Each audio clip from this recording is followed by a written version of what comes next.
أما بعد فأعوذ بالله من الشيطان الرجيم. بسم الله الرحمن الرحيم. قل للمؤمنين يغضوا من أبصارهم ويحفظوا فروجهم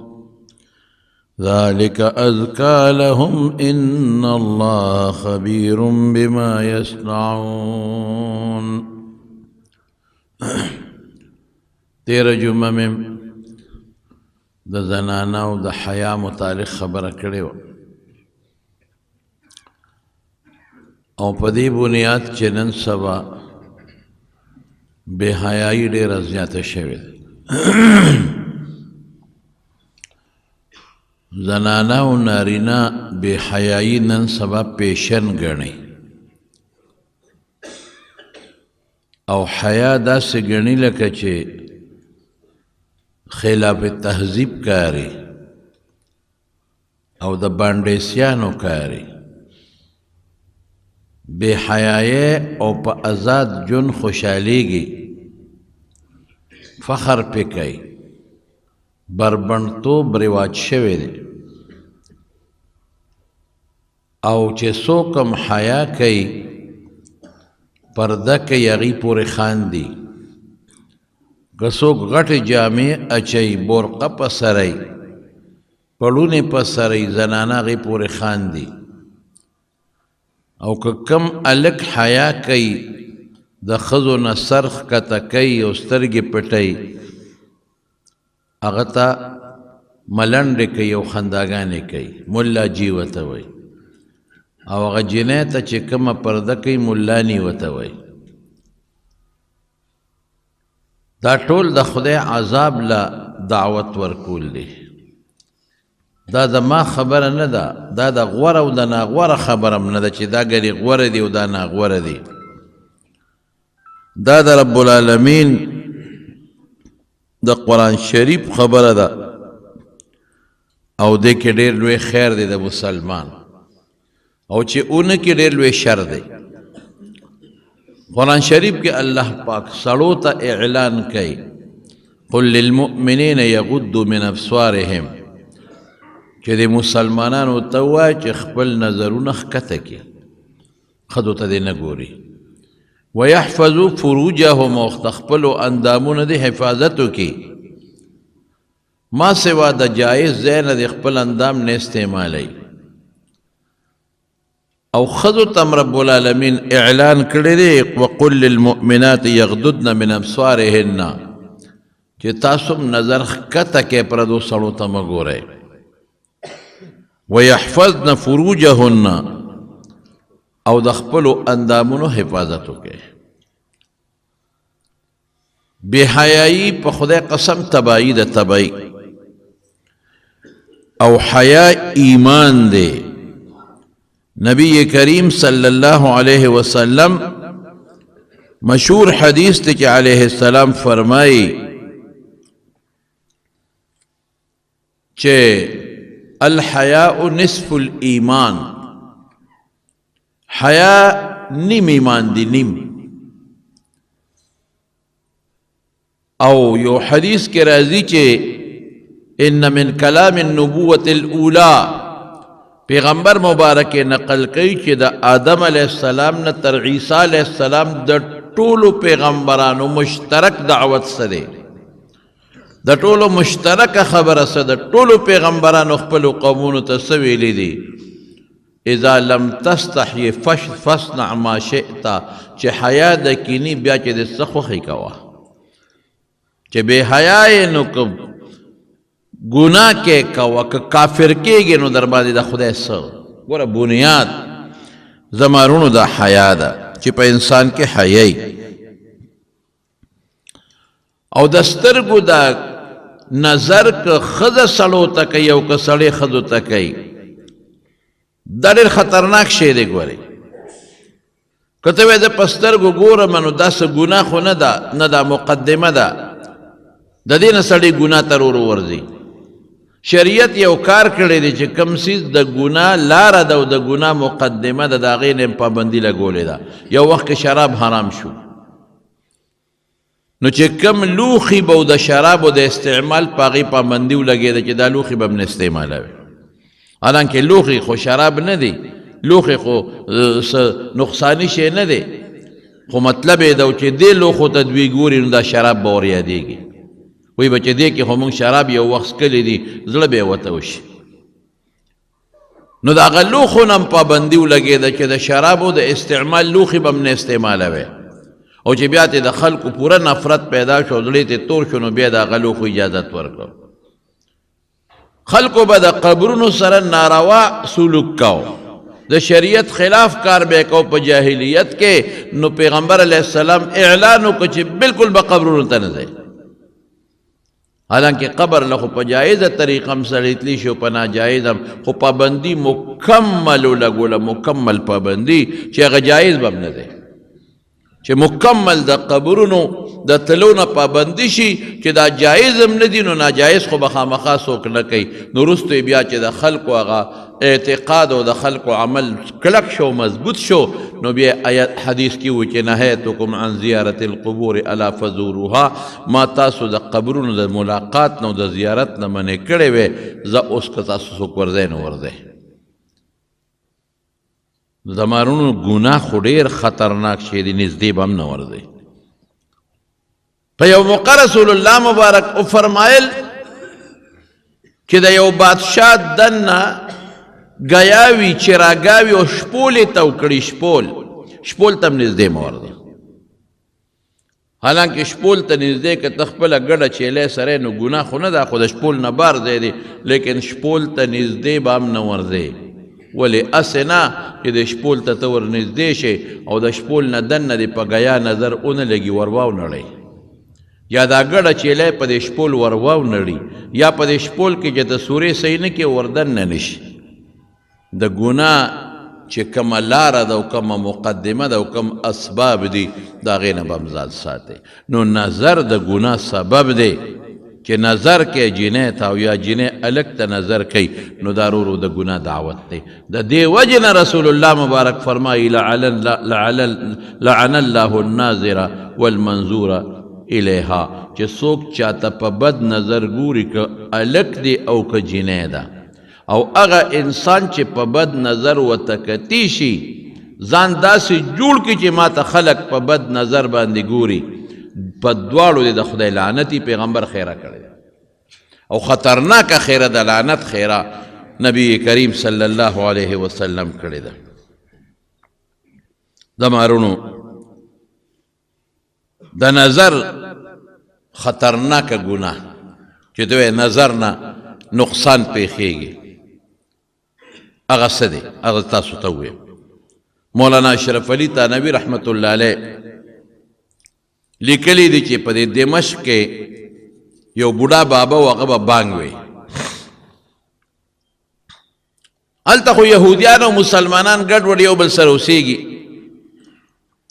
نو کم جومات کې چې دی بابا بانګ وی، نو د دې جومات نه ګس طرف ته د یو یهودي کورو، نو پخوا خو لوډ سپیکر نه وی، نو خلکو به بانګ یا په اوچت ځای باندې وی، چبوتره به وه. زمونږ په دې جوماتونو کې ما ته یاد دي، تاسو ته به هم یاد دي چې د بانګ دپاره به خلکو اوچت ځای جوړ کړی و، 2-3 پوړی اوچت خلک به هغې ته ختل، نو بانګ به وي. دا وده زمونږ د دې بادرخیلو په کندي کې هم دغسې یو اوچت ځای جوړ کړی و، په هغې به خلک ور وختل، نو بانګ به وي.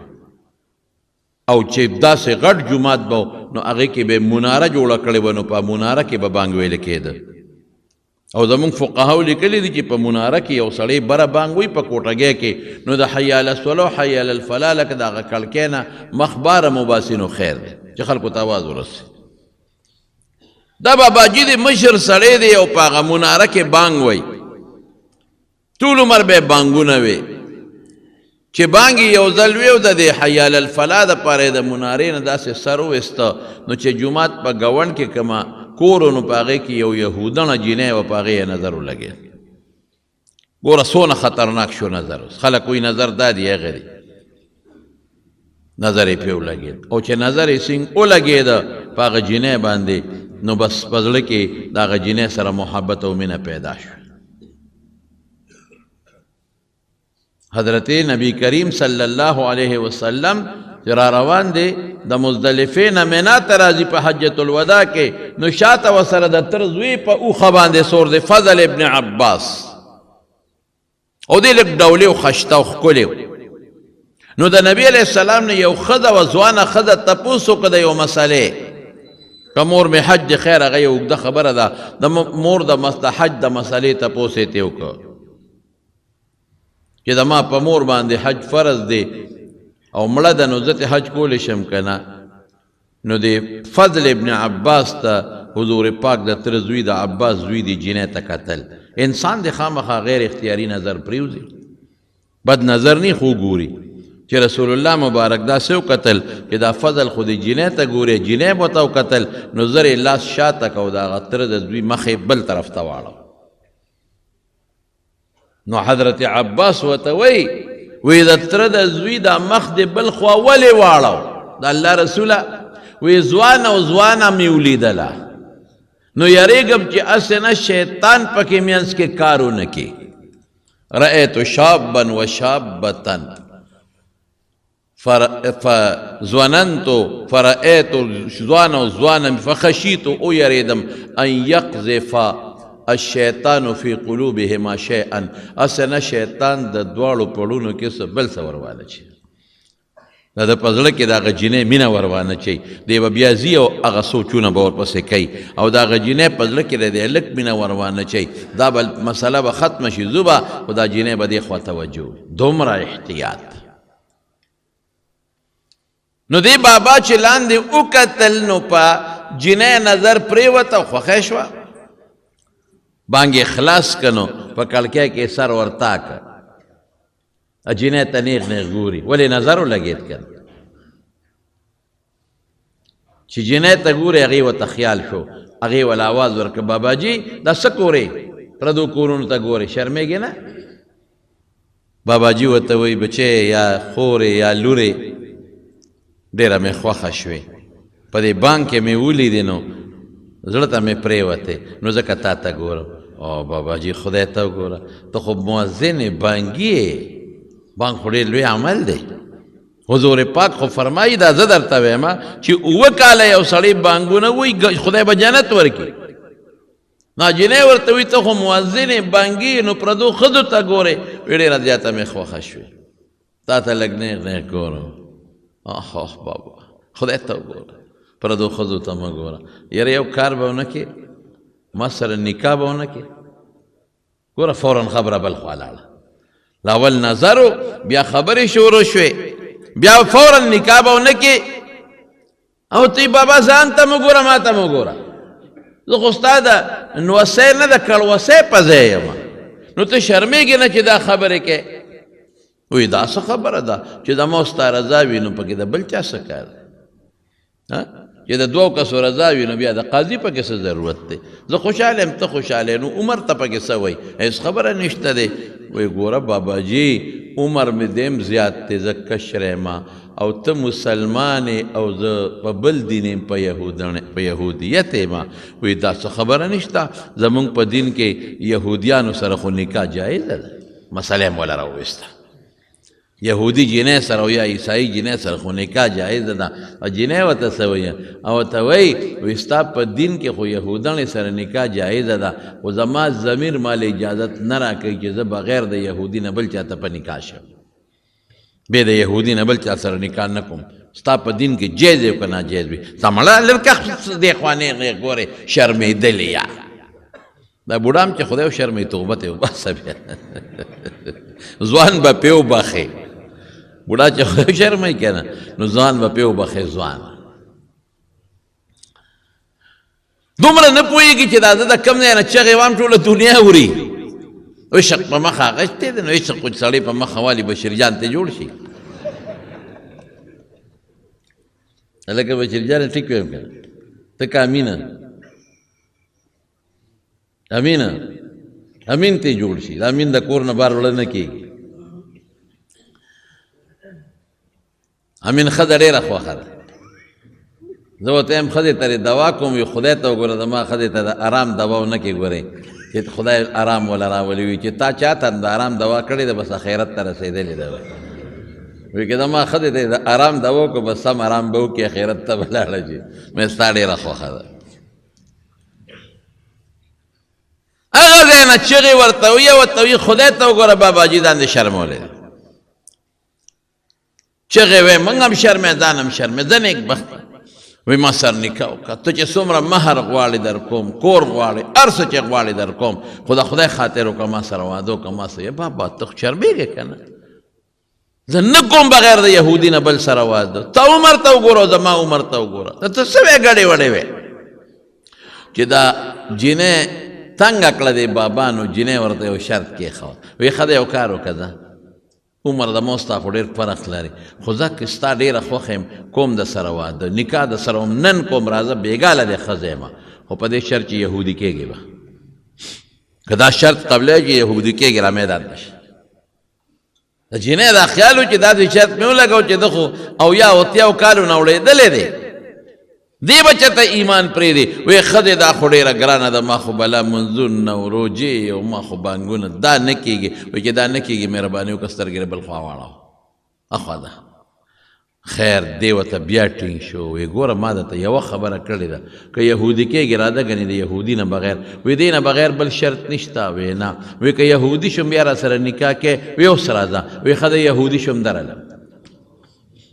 ګوره د سترګو ګناه ته ګوره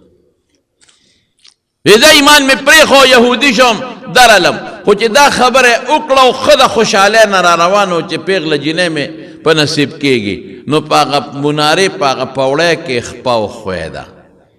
غرض غرض لاندې راغی دا سټې ولګېد مات شو خدای مردار کړ مرګ خو یې مقرر وکړ مرګ نو که دا یهودي شوی نه وي او د بانګ نه پس دې ساه وتې وه نو نیغ به جنت ته ته یاره واقعي رسول الله مبارک فرمایي وی ډېر کله ته د یو انسان او د جنت په منځ کې به یو لیش مزلي اخر کې به دې داسې کار وشي چې د جنت په ځای به دوزخ ته لاړ شي سوچ وکړئ د خدای نه ویرېږئ ګورئ په دې مه غاوېره کېږه چې زه نفلونه کوم په دې مه غاوېره کېږه چې زه روجې نیسم په دې مه غاوېره کېږه چې زه ذکرونه کوم په دې مه غاوېره کېږه چې زه درسونه کوم د خدای یره کوه اخر وخت کې در نه د ایمان پرواز ونه کړي دا د نوانو لذي بیا به څه کوې او ډېر کله ته به یو سړی و چې د هغه د دوزخ په منځ کې به یو لیش مزلي او داسې کار به ترې صادر شي چې د دوزخ په ځای به جنت ته لاړ شي لکه یو صحابي راغی په یو جنګ کې او رسول الله مبارک باندې ایمان راوړو او نیغ لاړ شهید شو حضور پاک وفرمایل آها عمل قلیلا بلکې لم یعمل قط فی روایت اړو څه عمل یې کړی نه دی او د خدای په نزد نیغ لاړ جنت ته پورې وته انما الاعتبار للخواتیم خاتمه له اعتبار دی رونو زه قسم په خدای یریږم زم خدای خاتمم برباده نشي خلک ډېر ډاډه شوي دي خلک ډېر آزاد شوي دي خلک دومره او دا کشر کول دا نوجوانان په خدای قسم یریږم دومره ډاډه دي دومره چې د حد نه وتې نه څوک ایمان پېژني نه څوک جومات په احترام پوهېږي نه د ګیرې په احترام پوهېږي نه د مشر احترام شته نه د پلار احترام شته نه د پردې خیال شته نه د عزت خیال شته یو داسې ازادي شروع شوې ده چې د حد نه وتې زه وایم دې وخت کې ته شیطان دونه په مخ اغشتې چې لغړې دنه جوړ کړی دی او لغړې دنه جوړه کړې ده نو د ځنکدن وخت کې ته یو دوه درې ټکي ووې که نه نو د ایمان نه به خلاص کړی اوس شیطان پتا سور دې پرېږدي دی نه کله مولیانو پسې کنځل کې کله تبلیغیانو پسې کنځل کې کله تسبو پسې بدرد وی کله جومات پسې کله د مدرسې دشمني کې کله د پردې پسې بدې وی شیطان در باندې د پاسه سور دی در کې در ننوتې دی نو که ځنودکدن وخت کې درته وایي چې مړه دا بوت خو ډېر په حق او دا خو شري د هندوانو دا دین خو صحیح او دوه درې دلیله درته وایي نو هسې نه چې د مرګ وخت کې د ایمان نه خلاص نه کړي په خدای قسم یریږم زه ما راته قسم وخوړه یریږم چې دا شیطان خو ډېر خطرناک شی دی په موږ سور د اخر وخت کې تباه و برباد دی هر وخت د خدای نه یره کوئ د خدای دشمنی مه کوئ هر وخت په دې سوچ کې چې خدای ګورې زما حفاظت به ته کې خدای زما به ساتې ته دا د نظر خطرناک جرم نظر ډېر خطرناک شی د نظر دومره جرم دی چې د حد نه وتې نبی کریم صلی اللہ علیہ وسلم فرمائی حدیث تا رسول اللہ صلی اللہ علیہ وسلم حدیث سرتا ہوئے دا عبداللہ ابن مسعود رضی اللہ عنہ حدیث تے او ترغیب و ترہیب کے منذری لکل رخا ناشنا حدیث تے عبداللہ ابن مسعود رضی اللہ عنہ فرمائی کہ رسول اللہ مبارک فرمائی لے دی اور رسول اللہ مبارک فرمائی کہ اللہ فرمائی لے دی عبداللہ ابن مسعود دا حضور پاک نے نقل کئی اور حضور پاک دا رب العالمین نے نقل کئی اور رب العالمین سے فرمائی قال اللہ تبارک و تعالی النظرة سهم مسموم من سهام ابلیس دا نظر نہ دے خطرناک نظر دا شیطان غش دے دا شیطان غش خو زہریلا غش دے یو سڑی چی پا غشی اولگی و زہریلا غشی وی پا خوابے دے غشو لا دے سر لا دا زہر و اوبور کڑے وی او توری لبے دا زہر و اوبور کڑے وی او نیزی لبے دا زہر و اوبور کڑے وی او پا کم چاڑ چی بے سڑی واو اغی لبے دا زہر و اوبور کڑے وی نو چی انسان با پیو لگے دا نو زخم با نجوڑے دا اغا زہر با وجود تلاڑا نو ډیرو خلکو به غشو له د زهر اوبه ورکړی وي چې سړی به یې پې وویشته که غشې به دې ویسته خو هغه زهر خطرناک زهر به یې په وجود کې پاتې شو نو رسول الله مبارک فرمایي دا خراب نظر دا د شیطان زهریله غشې دی په زهریله غشي چې ولګېدی جوړېدل ته نشته چې شیطان پستا پزړه کې یو سوچ واچو بل ته د ښه نظر ولګو بس لاړې او تیر وتې د شیطان په زهریله غشي ولګېدی نظر نه ځان ساته نظر دی وکړه که جنۍ لږ ته وکړه خراب نظر وکړه الګ جنۍ ته وکړه زهریله غشی دی شیطان پې په دې زړه د پاسه وویشتی والله که ته جوړ شي دا به سوچونه د شپې به ودي او دغه سوچونه د ګناه به کوې کار بدن نه کېږي زمینداری له بځې او کار بدن نه کېږي او دا غلط سوچونه به کوې په کور کې به ناست او دا غلط سوچونه به کوې په منځه به ولاړ او دا غلط سوچونه به کوې دا دونه خطرناک غشی دی لیکن رسول الله مبارک سے فرمائی من ترکها مخافتی اللہ اکبر کچا دا خراب نظر زما دا یری پریخوت کہ اللہ خپکیگی نکم دا نظر نو ابدلہ اللہ ایمانا یجد حلاوته فی قلبه اللہ بدا دے پزید دا پزڑکی ایمان ورواچے دا ایمان خوگوالے بواچے او دے بے محسوسی کہ اللہ زما پزڑکی دا ایمان خوگوالے واچا دمرا خطرناک شے دے نظر دا دسن دا بد نظر جوڑے گی دا هم د دې نه جوړېږي چې جنۍ بربنډه ګرځي دا هم د دې نه جوړېږي چې جنۍ نری لباس واچوي دا هم د دې نه جوړېږي چې جنۍ نیم اوریان لباس واچوي دا هم د دې نه جوړېږي چې جنۍ خشته مخ سره بار په مارکیټونو کې ګرځي دا هم د دې نه جوړېږي چې جنۍ خشته جامې واچوي او خوشبویي پورې کړي چې دا هلکان ما ته وګوري دا هم د دې نه جوړېږي چې جنۍ خپې ښکاره کړي او ساخې ښکاره کړي او مری او سټ ښکاره کړي چې خلک ما ته وګوري دا هم د دې نه جوړېږي چې جنۍ بربنډه شي بربنډه او نن د اغیارو سوچ هم دا دی هغې په دې سوچ کې د مکمل مشن روان دی مشن په میډیا باندې په ټي وي باندې په ریډیو باندې او په اخبارونو کې مشن په رسالو کې روان دی نوې تهذیب متعارف کوي نوې کلچر په دنیا کې خرول خورول غواړي چې هغه بربنډتوب او ازادي ده کہ دا جنکے ازادی شہزادی کہ دا جنکے برقے اغرزائی کہ دا پڑونے اغرزائی دا جنکے حیاء اغرزائی دا نوے کلچر متعارف کول غواری نوے تہذیب دا متعارف کول غواری خلق بربڑ الکان بہتا گوری دا الکانو دا جیدان کو دوستانہ تعلق بجوڑ شی او دا دینا مجلس ماحول بجوڑ کی یعنی دا دی مقصد دا دا دا دینا ماحول جوڑ کی لارو کو سوکی با سوک دا ٹاپیانو پا بانا گردی او دیم بیزان بربن کری او پا جنکو پسی با گردی یو خبر آتا گوری بلا مکم پدیم سوچو کے یو لویا فتنہ بلا راخورا شویل لویا فتنہ اغسا کئی دا بعضی بربند جنکے پا دی کورونو کے گردی صدا پارا گردی ٹاپیان خرسوم دا کمپنی مشورتیا کو دا گوری واو ریخا دان پوئے کے او سوک دارو خرسی دا کمپنی مشورتیا کو سره ماشومانو جانګي خرڅوي د کمپنۍ مشهورتیا کوم څوک د بنګلو په بانه ورځي د په کمپنۍ مشهورتیا کوم مقصد یې څه دی مقصد خو یو دا دی چې بربنډتوب خورئ چې د کور دا جینکۍ موږ ته وګوري او بربنډې شو او دویم مقصد څه دی خبرې کیمرو والا موبایل وسره ستا د خویندو لونو تصویرونه وباسي دا ګوره ډېر خطرناک شی دی هغې سره غټې موبایلې وي او تا سره به خبرې کوي لګې تصویرونه به وباسي دا شوي دي بیا به ورته ټیلیفون وکړي چې ستا ما سره د خور تصویر دی در ویلېږم د لور تصویر دی در ویلېږم د مور فیسبوک له ورکوم دونه پیسې راولېږه او که نه رالېږي ګوره دا فیسبوک له ورکوم دا نیټ له ورکوم شرموم دی دا لوی غم جوړ دی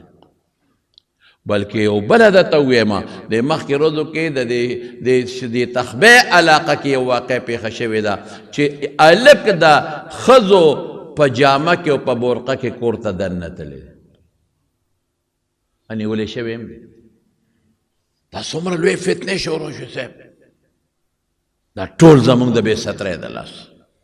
دا ټول زموږ د بې حیایۍ د لاس او خواره دي دا کوشش کوي په دې خلکو باندې خصوصا دا پیښورونو والا خو یې تباه کړي دا ښاریو والا اوس په دې بانډو پسې ګرځي اوس بانډو والا تباه کوي نو د دې نه به باقاعده ځان ساتئ او که ځان دې ونه ساته نو بربادېږي نبی کریم صلی الله علیه وسلم چې کله مکه فتح شو کله نو د فتح د مکې په ورځ باندې عام اعلان یې وکړه د معافۍ وی معاف یې کافران معاف نو ښځو په ځان پسې ورونه بند کړل دا هغه ښځې وروستو خبره کوي چې کومې ښځې هغه وخت کې کافرانې وروستو مسلمانې شوې وی چې مونږ خبر هو چې مسلمانان را روان دي او په مکه حمله کوي وی مونږ وی چې نن به زمونږ عزتونه لوټ شي لوټ تباه به شو ولې د دشمن په کور باندې دشمن را روان دی حمله کوي مونږ ته خو پته نه وه چې مسلمانان داسې خلک دي مونږ وی دشمن چې په دشمن ورشي نو د جینکو حیا ختم د مور حیا ختم د لور حیا ختم دا هغوی چې څه خوښه یې هغه بیا کوي دا به څه کېږي نن به زمونږ عزتونه لوټ شي او نن به زمونږ د لوڼو عزتونه زمونږ په مخ کې پیمال کېږي دا به ختمېږي او نن به د پلارانو په مخ کې د لوڼو د خویندو عزتونه بربادېږي دا ډېر لویه سودا و راسره غم ځان پسې ورونه بند کړل مسلمانان رالل وی پروس تېره شوه څه کش کلپ باندې پې نه شو وی ماشومانو ته مې چې بچې تاسو ورشئ چې دا اطلاع غلطه ده او که دا ټیک ده دشمن د مسلمانانو په شکل کې جوړ رانغی وی چې ماشومان لاړل نو واپس رالل او موږ ته وی چې مورې بیبې هغوی خو لګیا دي تورې یې ایښودې دي غشي نیزې یې ایښودې د بیت الله نه طوافونه کوي چاته نظر هم نه کوي او ها راغلی دغه اخلاق د مسلمانانو چې ښځو ولیدل چې مونږ خو زمونږ په کورونو به راځي زمونږ بال به هم لوټ کوي غنیمت او زمونږ عزت به هم لوټ کوي هغې خو لګیا د بیت الله طواف کوي چې کومې ښځې دي نظر هم ورته نه کوي اوهو دا الله څنګه خلک دی ټولې ښځې را یو ځای شوې او حضور پاک پسې سوال جواب راولېږه چې مونږ له راشه مونږ ایمان راوړو مونږ مسلمانېږو داسې دین خو مونږ چېرته نه دی لیدلی دا لا څنګه دین دی دا څنګه د حیا دین دی او دا څنګه د پردې دین دی دی که خو د مسلمان خو څه کوي د کافر حیا محفوظ دی مسلمان خو څه کوي د کافر حیا محفوظه ده رسول الله مبارک ورته وی راغونډې شي نو چې یو ځای کې راغونډې کړې نو نبی علیه السلام خلکو به بیعت کو د لاس حضور پاک ورته وی ګوره د لاس چا سره نه میلاوم پردو ښځو سره ټولو ښځو غونډې کې یو مشره کې هغه یوې ښځې سره چې زه خبره کوم دا د ټولو دپاره ده ټولې راغونډې کړې په بورقو کې او په غټو پړونو کې او یوې والا مشره کړه او مشره څوک د خبرې هغه ښځه چې هغې ته هنده وایي هغه ښځه چې د مکې د سردار د ابو سفیان ښځه ده هغه ښځه چې د هغې پلار په بدر کې مردار شوی د عتبه لور ده هغه ښځه وه چې په غزوه احد کې د پیغمبر مبارک تره د حضرت حمزه نه پوز او غوږونه او سترګې او شونډې پرې کړی د څه د وجې نه مسلمانېږي د مسلمانانو د حیا د وجې نه چې مسلمانان حیاناک دي. داسې خلک مونږ په سترګو نه دي لیدلی. نو چې راغونډ شوي یوه کسه مشره کې چې ما سره خبرې وکړي دا به د ټولو دپاره نو دغه هندې ځان پټ کړی دی په بورقه کې چې ما خو که مخ کاره که رسول الله مبارک مې پیژني د کلي د وطن کس مې دی مخ یې پټ که مخ مې ښکاروي نو یقین لري که زما ایمان قبول شي. ځکه ما د پیغمبر تر سره هغه زیاتې کړی دی چې په کائناتو کې د ځمکې د پاسه او د اسمان لاندې دا زیاتې چا نه دی کړی. ځان یې پټ که رسول الله مبارک یو مشره کې وي دا مشره وی ته مشره برقې چولې ځان یې پټ کړی وي او وی در باندې یو څو شرطونه لګو. وایا لومبی شرط دا چې لا تو شرک نه شرک به نه کوي بوتانو عبادت به نه کوي. دا خو مرکزي خبره ده. وی دا شرط منظور بس مونږ د بوتانو ډېر عبادتونه وکړل د باطلو خدایانو مونږ له څه ګټه راکړه چې لا نوره ګټه به راکړي دا شرط منظور. وی ښه دویم شرط دا دی ګوره غوږو ته اوس کېده لا تقتلن اولادکن بچي به نه وجنئ لوڼه به نه وجنئ دوی به لوڼه جمدی ښخول دا شرط منظور بلکې څه وایي ورته ناشنا خبره کوي وایي مونږ بچي نه وجنو ښه مونږ ماشومان لوی کړل تا راله په جنګونو کې مړه کړل. حضور پاک وایي دا لا څنګه ښه ده ایمان راوړي بیعت کوي عمرت جواب را کوي خو پیژني نه ځان یې پټ کړی دی. بیا ورته څه وایي وی لا تزنین زناکاری به نه کوي. ګوره دا زبردست شرط بدعملي باندې زنا به نه کوي. زنا د اندام ده او مقدمات ټول پکې راغلي د سترګو زنا د ژبې زنا د غوږ زنا دا به نه کوي. او ته څه وایي وی دا شرطونه مه لګوه ښه مونږ د شریفانانو قوم سره تعلق لرو ستا قوم یو د شریف قوم لور خور زنا نه کوي. حضور پاک وی دا څنګه ښځه ده هم بیعت کوي عمره رټ جواب را کوي. بیا ورته حضور پاک وی چې لا تسرقنا غلا به نه کوي. ښځو کې د غلا دا رواج شته که نه اکثر د خاوند نه شي پټ کي دا پټې پټول مټول کوي یو بل لی وړي اکثر پټ کي په تعویزګرو پسې ګرځي تورې چرګې پې والي په هغې تعویزونه کوي دا غلا پکې شته دا ماده تا ته نه وایي چې حج د دې عمرې له ای سړیه ورې دې کور کې هر قسمه حالت راغلی موږ یو بل به بخو ښه ورته وایي ما مه بخه ما تا نه څه نه دي پټ کړی خو زه نه بخم امینه داسې ده که نه ده او ته حج له روان یې خو ګوره یو بل به بخو داسې هوښیاره ده زبردست دام دی د ښځو که نه یو بل بخو څه ما د نه څه پټ کړي دي خو زما ټول جیب دې والی دی که او غنم دې پټ خرڅ کړي جوار دې پټ خرڅ کړي دي ګوړه دې پټه خرڅه کړې ده او پیسې دې رانه غونډې والي دي. ښځو کې دا صفت ته خیر دې خفه کېږي اما داسې لکه ګزاره ورسره تاسو هم کوئ داسې په معمولي چکیت به ګوړه وله غاښونه مه ماتوئ. بهر کې بیا بعضې وخت کې قیمتي جوړې ته ضرورت د غریبې راشي یا چې ته خپلوانو کې وادي او د جامونو مونږ خو له نالو خاوندان وله کم ځای دي نو هغه غریبه دغه د غلا غلطی کوي نو بس هغې باندې ځان لا بیا سجا جوړه موړه والي نه خپل سیسټم پې وباسي دا کم ځای وه دا مې رور راوړی وه خدای ته وګوره ورته ګوره جامې ته ګوره دا مې پلار راله راوړی وه پلار ته ګوره چوری وله راوړي پلار او ورور وله په کال کې یو دل چوري راوړي دغه حق دی نور څه وله نه راوړي. خبره مې دې پورې کوله چې رسول الله صلی الله علیه وسلم ورته څه وایي وی غلا به نه کوي. نو دې خو ځان پټ کړی او خو دې وخت کې د خبره یېره شوه د خولې نه خبره ووته وی زما خاوند د ابوسفیان لږ بخیل دی نو که زه د هغه نه څه شی پټوم او هم د هغه په بچو یې خورم بار نه نو دا هم غلا ده.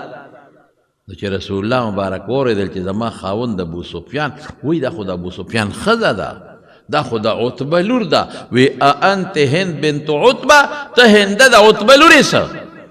بس دا پره پیدا شو وجود را پیدا شو پښتانه وی د خپو نه مې ځمکه وتښتېد وی ما خو ځان پټ کړی دا خو مې د خاوند نوم د خولې نه ووت دا خو زه حضور پاک اوج پېژنم وی یو زه د عتبه لورې خو ما هغه ظلم کړی چې په کائناتو کې دا ظلم انسان نه دی کړی ما ستا مبارک تر سره ډېر زیاتې کړی نو ما ځان پټ که ځکه دې کې وبخلی شم وی نه نه خبره خلاصه ده دا شرطونه منې ټول منو زه الاسلام یهدم ما کان قبله چې سړی مسلمان شي د اسلام نه مخکې چې څه ګناهونه ټول معاف کفر هم در تماف چې سم کړي دی هغه هم در تماف او زما تره چې م لکه په ټوکیا چې غوښه ټوکړې ټوکړې کې هغه هم ټوکړې کړی دی سینې وله شلولې وی دی هندې ښه سینه او د حضرت حمزه نه اینه رایستې و په هغې یې چکونه لګولي او زړه یې ترې راوستې و په هغې یې چکونه لګولي دا هر څه در تماف و دا شرط به منې چې زنا به نه کوې دا شرط به منې غلا به نه کوې دا شرط به منې د مکې خلک چې دا غونډ په یک دم مسلمانان شو دا وجه دقه ده د مسلمانانو پردې ولیده اخلاق یې ولیدل د مسلمانانو حیا ولیدل حیا کې کمال نن سبا سیبا چې ښه ورته پته چې دا الک د اسم نه دی او د کار نه دی خو لږ څټوکې مټوکې یې وي او پوډر موډر مږي او داسې آزاد طبیعت او آزاد خیاله دی نو جنکۍ ورسره نکاح کوي او که یو هلک نیکي دینداری او ګیرې وي او د قرآن حافظ او د سره نکاح کوم دی شیخ کوړي سره دا شوي دا شوي دا ته زه حقیقت ویم یو جینۍ یو هلک له وغوښتله نوم درته نالم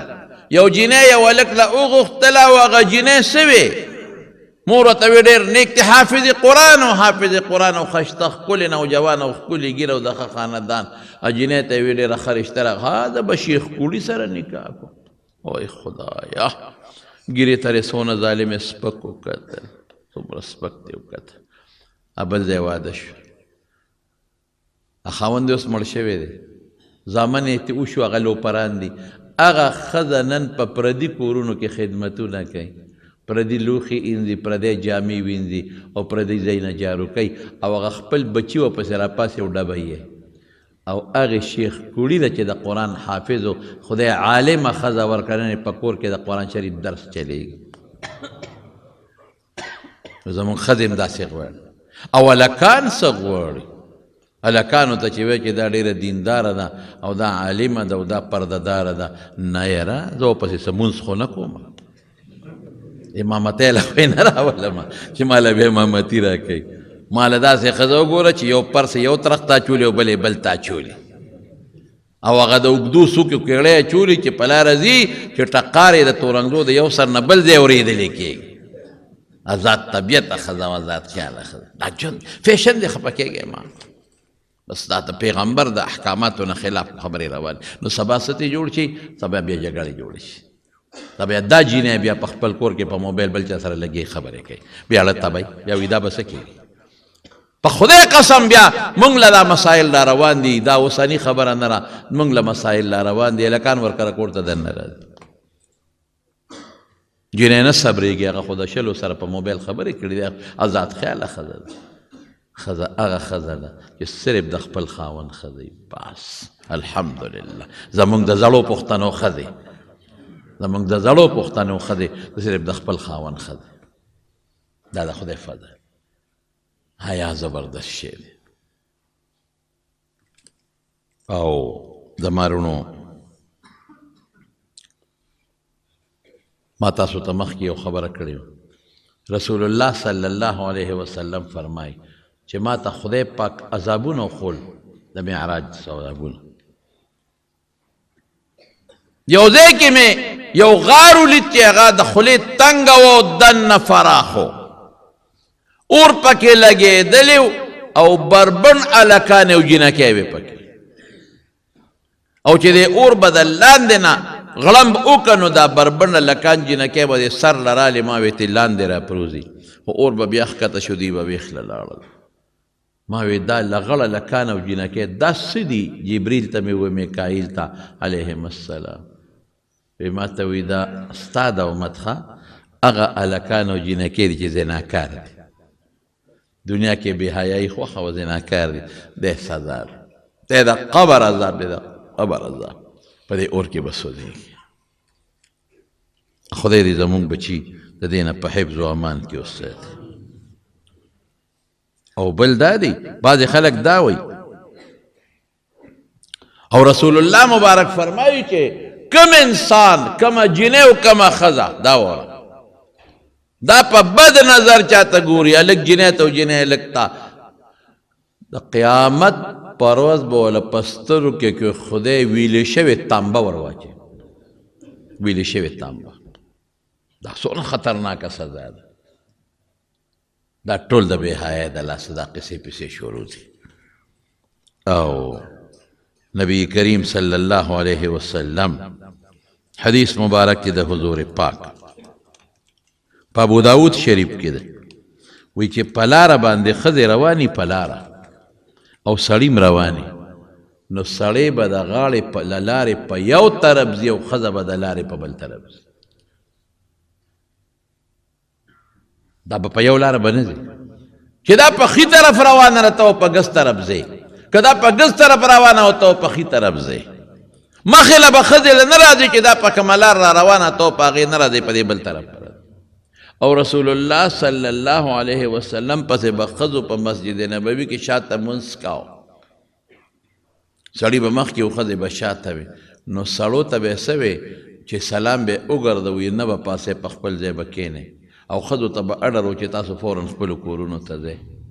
ښځو ته به یې صبر وکړئ دا پاسې ما چې ښځې خپلو کورونو ته ورسېږي د هغې نه بس په تاسو له جومات نه وځئ ګوره دا څومره پاکه وخت او څومره پاکه زمانه وه او څومره پاکه پیړۍ د صحابه او صحابیات دي لیکن پیغمبر مبارک څونه ورسره احتیاط کوي او سیبا نبی کریم صلی الله خلک وایي مړه داسې دي په کور کې به هم ګورې پرده کې پرده څه معنا سر به پټی سټ به پټی مری به پټی یعنی د رحمت فرشتې به نه راځي بلکل به نه راځي ابراهیم علیه السلام چې کله اور ته غورځو او داسې اور یې بل که چې مرغۍ پې د پاسه پر نه شو وایي دومره تیز اور نو هغې دا سوچ ونه که چې دومره مونږ غټ اور بل کو د ابراهیم علیه السلام به ور غورځو څنګه چې اور یې بل که نو وي دې اوس ور وغورځوي خدای دې به څنګه ور غورځوي هغې ته خو مونږ ور نږدې کېدی نه شو څنګه به یې ور غورځوي نو شیطان د انسان په شکل راغی نو هغه ورته چل وښو چې یو ټال جوړ کړي او دی په هغه ټال د پاسه سور کړي او ټال له به ښه مضبوطه دیکه ورکړي چې دا ټال د اور د میانسته شي نو بره به دغه کړی د ټال وسپړی نو به دې به نیغ ور پرېوځي دا مفسرینو لیکلي دي نو چې دی یې په ټال کېښو ښه مضبوطو زنځیرونو سره او ټال له زور ورکاو نو ټال نو چتېده په کسانو یې زور ورکوي او ټال نو چتېږي نو شیطان خو پوه شو چې دا فرشتو نیولې دی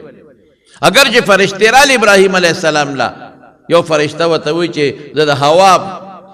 اختیارمن یم ما له الله د هوا اختیار را کړی دی که ستا خوښئ نو ما ته حکم وکړه اوس به دا اور اوچت کړم او د دې نمرودیانو په دې کورونو کې به یې ورخور کړم ټول کورونه به وله وسوځو وی نه وی زما رب زما د حال نه خبردار ده زه پیشه زما الله پیشه بل راغی وی زه د باران اختیارمنه فرشته یم ما له الله د باران اختیار را کړی دی اوس به داسې وریځ او باران راولم چې دا اور به غونډ مړ کړم وی نه ربي عالم بحالي زما الله زما په حال خبردار دی نو بیا ټال اوچتېدی نه شو نو شیطان خو پوه شو چې دا خو فرشتو نیولې دی نو شیطان د انسان په شکل کې راغی نمرود ته وایي یو کار وکړې وی داسې وکړې چې جینکۍ راولې سرونه یې سرتور کړې پیغلې جینکۍ چې پیغلې جینکۍ راوستلې او سرونه یې سرتور کړل خو چې فرشتې د رحمت لاړې ټال پاتې شو چې دې کې ورکړو نو ابراهیم علیه السلام د اور میاسته وغورځېد اگر چې اور پې خدای ګلې ګلزار کړ نو د رحمت فرشتې چې کوم ځای کې هم د ښځې سرتوري سټې سرتوري مری ښکاري د رحمت فرشتې به نه راځي نو چې خلک وایي یاره وایي مونږ کور کې بیماری دي یاره زمونږ کور کې پریشانۍ دي یاره زمونږ په کور کې غمونه دي یاره زمونږ په کور کې جګړې دي دا هر څه خو د خدای په رحم ختمېږي نو د رحمت فرشتې تا بندي کړي دي د رحمت فرشتې چې بندې دي نو کومې فرشتې به راځي د غضب به راځي نو د غضب فرشتو سره خو دا غضبونه یې کنه د دریو سپو نه علاوه بل سپیم کور کې ساتل منع دي د رحمت فرشتې نه راځي یو د څوکۍ سپی چې کور کې دله څوکۍ کوي دا ټیک دی خیر یو هغه سپی چې هغه ګډو چیلو دپاره تا ساتلی دی ګډو چیلو سره ځي هم خیر دی یو ښکاري سپی چې ته پې ښکار کې د مړزانو یا دغه سومو دا خیر باقي به نه ساتي. او دریم تصویرونه، بعضې خلکو په کورونو کې تصویرونه، هلته یې د پلار ځنکدن دی، هلته په کور کې تصویر لګېدلی دی، نو چې ځنکدن یي نو فرشتې خو د رحمت نه راځي، نو کومې فرشتې به ترې څه وباسي د غضب. هړو سوچ زمونږ د خلکو نشته، ټول کور یې تصویرونه ډک کړي، چا د پلار او د نیکه تصویر او چا د لیډرانو تصویرونه لګولي دي. هلکه څه کې په لیډر به سوټ والا ورکوه که نه، چې دی په دی د کور د تصویرونو ډک کړی دی، د رحم فرشتې به نه راځي، نو که نه راځي د غضب فرشتې به راځي. بهر کې پرونو دا 2 جمعې مې راته په دې باندې بیان وکړو. تاسو ټولو له پکار دي، موږ له پکار چې موږ په خپل هم د حیا ژوند تېر کړو او په خپلو لوڼو، په خپلو خویندو، په خپلو بچو هم د حیا ژوند تېر کړو. آزاد ژوند نه ځان ساتئ. د پردې ژوند او د حیا ژوند دا د خدای خوښ دی، د خدای د رسول خوښ دی. الله او رسول په قرآن او په حدیثو کې موږ ته حکم کوي، او د دې خلاف ورزي ګناه کبیره ده، د لعنت ذریعه ده، او لعنت دې ته وایي چې سړی د خدای د رحمت نه لرې شي، الله یې د خپل رحمت نه لرې کوي. د ملکزو د محلې جان محمد کاکا وفات شوی دی، خدای پاک دې وبخي. الله تعالی دې اخرت خوشحالی نصیبی کی، وارثانو له خدای صبر ورکړي. زمونږ د جمعې ملګری دی حاجي پرویز صاحب بور والا، اپریشن یې کړی دی، الله دې وله روغ صحت ورکړي، الله دې وله شفا ورکړي. مولانا محمد صالح صاحب اپریشن کړی دی، الله دې وله روغ صحت ورکړي، الله دې شفا ورکړي. او په اتمانځو کې پرون لنټر را پروتې دی، مزدوران پکې څه زخمیان دي، یو کس پکې مړم دی وی، الله دې هغه وفات شوي وبخي، او هغه چې کم زخمیان دي الله دې وله روغ صحتونه او شفا ورکړي. فرایض یا نوافلو کې سوره اخلاص د یو نه زیات په رکوع کې، سجده کې تسبیحات، دا سورة اخلاص یو ځل، دا بعد دی دغه لیکلي دي چې 3 ځله او 4 ځله وایي. دا خو حدیثو کې دا دی چې یو صورت مقرر کولی شي جایز دی، که یو صورت 2 ځله وی 3 ځله وی، خو بهتر داسې نه دی. د هغې په ځای سوره اخلاص خو ډېر بهتر صورت دی، یو ځل وایه، یا د هغې په ځای نور صورتونه وایه. او په سجده کې د 3 نه زیات تسبیحات بالکل ویلی شي، خو ناتکۍ وایه. زمونږ یو بل دوست دی شاهجان حاجي صاحب د دې دغه مردان د علاقې دی د رشکې، او هغه غریب هم د زړه اپریشن کړی دی، الله دې وله روغ صحت ورکړي، الله دې شفا ورکړي. او زمونږ د دې اتمانځو د مولانا احمد علی جان صاحب زوی دی مولا حسین علی جان، هغه هم غریب لږ بیمار دی، کټ کې پروت دی، چې الله وله روغ صحت او شفا ورکړي. دعا وکړئ یا الله چې څومره بیماران دي روغ صحتونه وله ورکړي، شفا ورکړي. الله چې څومره قرضداران دي قرضونه اخلاص کړي. الله زمونږ د حلال او فراخه روزي نصیب کړي. یا الله زمونږ حیا نصیب کړي. الله زمونږ د لونو خویندو میندو حیا نصیب کړي. خدای زمونږ د کور زنانه د بې حیایو نه وساتي. یا الله د رحمت دروازې را باندې کولو کې، د غضب د دروازو نه مو ساتي. الله په نوم مسلمانانو باندې او زمونږ په دې ملک خپل رحم و کرم وکړي. د نوم مسلمانانو زنانو حیا الله محفوظه کړي، او د بې حیایۍ نه په امن کې وساتي. الله د نظر د ګناه نه مو ساتي، چې کوم هم کړي پروردګاره هغه راته معاف کړي. یا الله زمونږ په دې سترګو خدای قرآن ته او عباداتو ته نظر نصیب کړي. الله چې څومره مردگان دي دعا کوي چې خدای پاکي مغفرت نصیب کړي. او چې کوم بیماران دي اوس هم ماته یو زنانه ده، هغې وویې د روغ صحت دعا راته وکړه، دعا وکړئ چې خدای پاک روغ صحتونه ورکړي. بعضې دوستان دي دلته راغلي دي، موږ ته دعاګانې وکړئ، چا په ټیلیفونونو ویلي دي. یا الله چې چا موږ ته دعاګانې وي، دعاګانې قبولې کړي. الله چې د چا اولاد نی بې اولاد اولاد وله ورکړي، که د چا نارینه اولاد نی الله نارینه اولاد وله ورکړي. چې چاته څه پریشانۍ دي په کورونو کې، یا الله هغه پریشانۍ په خوشحالو بدلې کړي. الله د هر قسم غمونو، آفتونو، فتنو نه په دواړه جهانه په امن و امان کې وساتي برحمتک یا ارحم الراحمین.